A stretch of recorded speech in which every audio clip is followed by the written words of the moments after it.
वे ना तो किसी में मैं स्थित है, न किसी तू में। वे उस बिंदु पर स्थित है जहाँ स्वर पर का भेद समाप्त हो जाता है।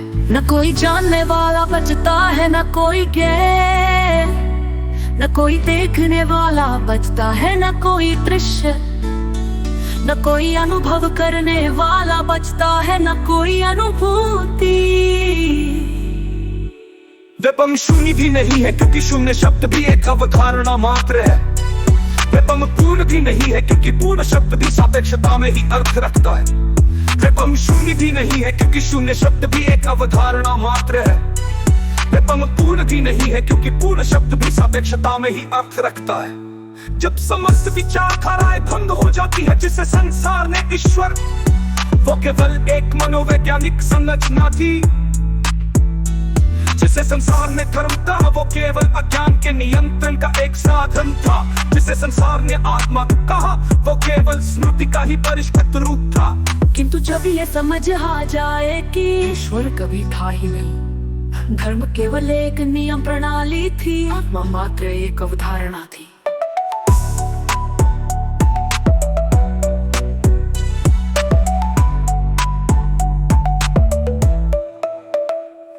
तो बुद्धि स्वयं अपने अस्तित्व पर संदेह करने लगती है, और जब बुद्धि स्वयं ही अपने अस्तित्व पर संदेह कर ले तो क्या शेष रह जाता है? केवल वो स्थिति जिसमें कोई प्रश्न नहीं उठता, केवल वो स्थिति जिसमें कोई उत्तर आवश्यक नहीं होता, केवल वो स्थिति जिसमें मौन भी मौन हो जाता है। जब सत्य भी असत्य में विलीन हो जाता है।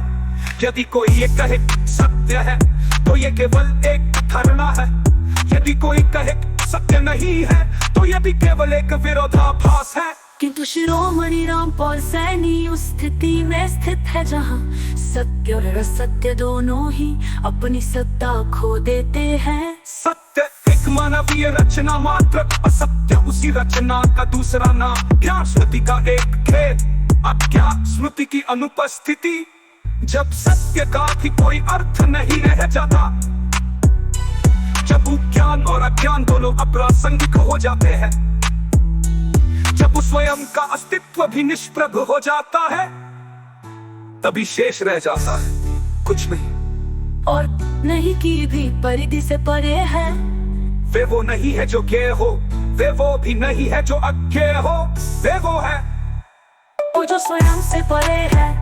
सत्य वो था ही नहीं जिसे मनुष्य ने सदियों से खोजा समझा और पाया हुआ माना। जो था वो केवल अस्थायी जटिल बुद्धि का एक स्मृति कोश था, एक मंत्र, एक भ्रम, एक तरंग जो किसी अस्तित्व में थी ही नहीं। मनुष्य स्वयं अपने जन्म से लेकर अब तक केवल एक कल्पना मात्र था, एक ऐसी गूंज जो कभी उत्पन्न हुई ही नहीं।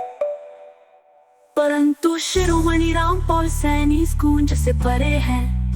वे किसी विचार का प्रतिबिंब नहीं, किसी बोध का परिणाम नहीं। वे उस स्थिति में स्थित है जहाँ कोई प्रश्न नहीं, कोई उत्तर नहीं, कोई संकल्पना नहीं। वहाँ केवल निर्विचार शुद्धता है जहाँ से प्रत्येक भ्रम स्वमेव विलीन हो जाता है। परंतु क्षेत्र का विसर्जन समय वो केवल देखने वाले की आंखों में ही था। स्थान वो देखने वाले की चेतना की एक मृत तृष्णा मात्र थी। ऊर्जा, पदार्थ, गति, चेतना सब केवल मानव निर्मित गणनाएं थी, जिनका अस्तित्व केवल तब तक था जब तक कोई गणना करने वाला था। परंतु शिरोमणि रामपाल सैनी किसी गणना वे ना तो किसी में मैं स्थित